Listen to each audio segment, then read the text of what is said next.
Bagi Ketua Hakim Negara Tan Sri Tengku Maimun Tuan Mat, pegawai kehakiman pula perlu mengambil pertimbangan dalam menjatuhkan hukuman penjara bagi kesalahan melanggar Perintah Kawalan Pergerakan PKP susulan risiko penularan wabak COVID-19 di penjara.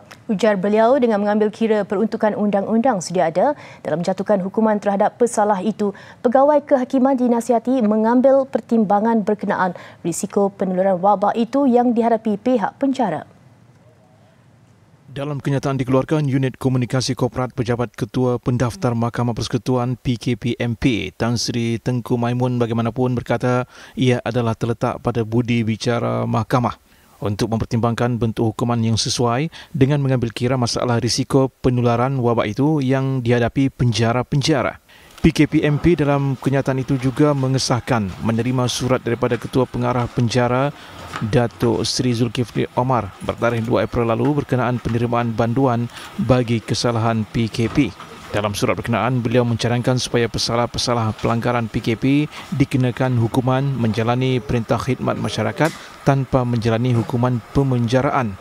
Menurut Datuk Seri Zulkifli, Jabatan Penjara berpendapat bahawa adalah satu masalah besar jika berlaku penularan wabak COVID-19 di penjara kerana selain jarak sosial yang mustahil dapat dilakukan, penjara juga menjadi bakal tempat penularan wabak itu dan boleh mengancam nyawa banduan maupun kaki tangan.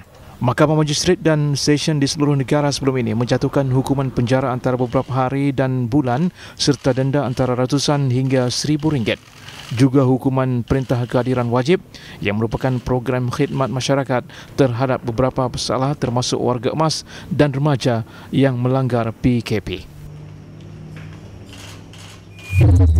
Dalam pada itu, pihak Jabatan Penjara sentiasa berjaga-jaga dan mengambil langkah sewajarnya bagi mencegah penularan wabak COVID-19 ke dalam institusi penjara. Dalam satu kenyataan, Jabatan Penjara berkata antara langkah yang diambil ialah setiap kaki tangan yang bertugas perlu melepasi pemeriksaan kesihatan seperti suhu badan di bawah 38 darjah Celsius. Jika suhu badan melebihi paras ditetapkan, mereka akan dirujuk kepada pegawai perubatan. Selain itu, pihak penjara turut menyediakan penutup muka dan hidung serta cecair pembunuh kuman untuk kegunaan kaki tangan serta banduan. Setiap banduan yang diterima akan dikuarantin bagi tujuan pemeriksaan kesihatan untuk mengelakkan penyakit berjangkit dibawa ke dalam institusi penjara. Inisiatif turut dibuat pihak penjara dengan melakukan proses nyah cemar di seluruh kawasan institusi penjara. Setiap banduan yang mempunyai simptom COVID-19, pihak penjara telah menyediakan blok pengasingan dan juga pusat kuarantin bagi mengasingkan serta mencegah wabak dari tersebar dalam kalangan banduan lain.